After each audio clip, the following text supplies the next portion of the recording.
Hello everyone, my name is Mamna Tejashvi and my teammate name is Geetika. We made this presentation under the guidance of Dr. M. Prasad Sir, Associate Professor, Department of CSC. Now let us go into the topic paging. Introduction to paging. Paging is a memory management technique used in computer operating systems. Paging is an example for non-contiguous memory allocation. That is, whenever the free space is present in the main memory, that free space will be allocated to a process. The process is subdivided into a number of partitions called pages. The size of each page must be the same.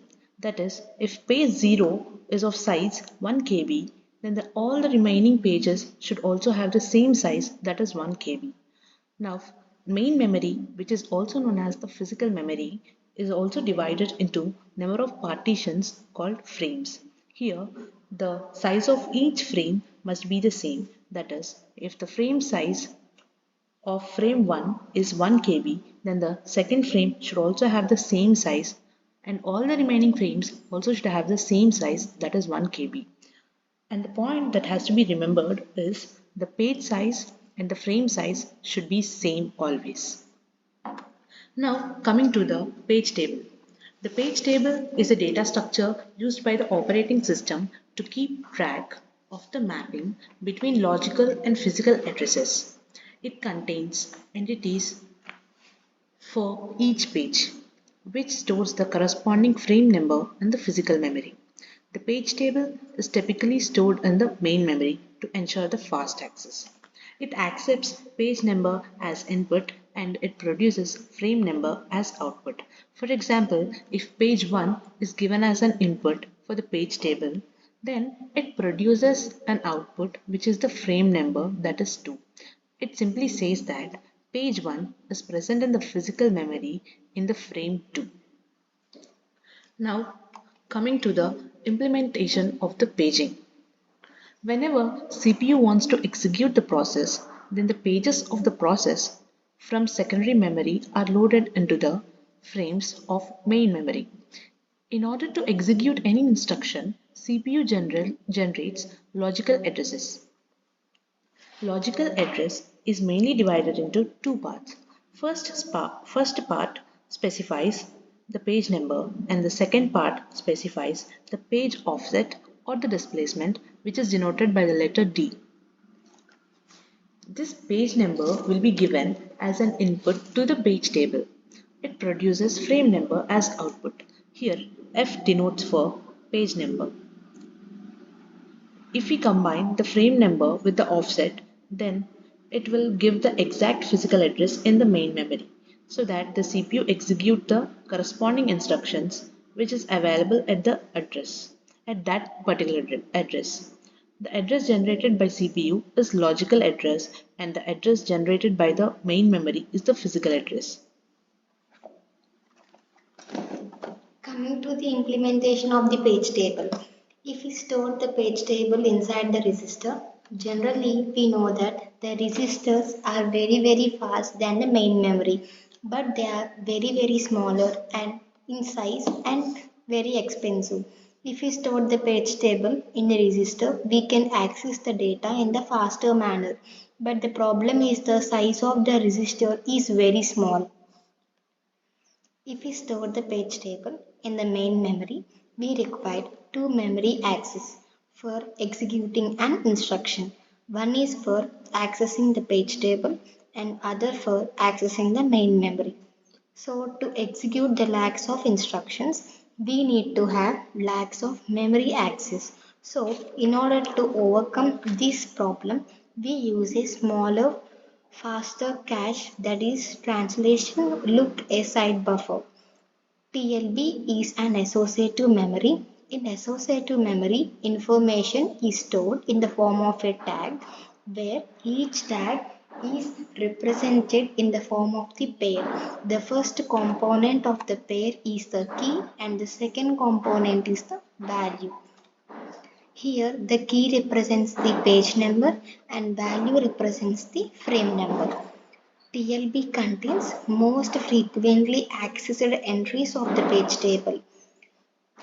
CPU contains the CPU will generally generates the logical address where the logical address contains two parts. The first is the page number and the second is the offset or the displacement. This page number will be compared with all the page numbers in the TLB. If there is any match, then it will give the corresponding frame number.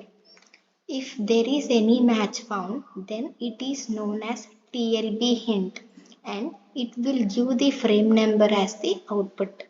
Now, if we compare the frame number with the offset, it will give the physical address, so we can easily access the instruction in the faster manner. If the page number is not available in the TLB, then their page number will be given as the input in the page table. This page table will be resides in the main memory, which is called as TLB miss. If we give the page number as the input to the page table, it will give the frame number as the output. And if we compare the frame number and the offset, it will give the physical address so we can access the instruction. So here after getting the frame number, the corresponding entry, that is the page number and the frame number, will be updated in the TLB, and if the TLB is filled, then one of the row will be replaced with the other row. And coming to the page fault. Page fault generally occurs when the given page number is not found in the physical memory or the main memory. In page fault, V typically stands for valid bit and I stands for the invalid bit. These bits are part of a page table entry and are used to manage the validity of the entries in the page table. Coming to the valid bit. The valid bit indicates whether the particular entry in the page table is valid or not. If the valid bit is set, it means that the corresponding page table entry is valid and the virtual to physical address mapping is legitimate. If the valid bit is not set, it signifies that the corresponding entry is invalid and accessing the associated virtual page is not allowed. Coming to the invalid bit. Invalid bit is not as commonly used as the valid bit. It can be employed in certain systems. Its purpose is essential, the opposite of the valid bit. If the invalid bit is set, it means that the corresponding entry in the page table is invalid, and we can also represent valid bit as 1 and invalid bit as 0. And these bits plays a crucial role in managing the translation of the virtual addresses to the physical addresses during the paging. Whenever the program accessing the virtual addresses, the operating system uses the page table to determine the corresponding physical addresses. The valid and invalid bits help ensure the integrity and security of this translation process. Now coming to the page replacement algorithms. Page replacement algorithms are used by the operating system to decide which page to evict from the physical memory when it is full.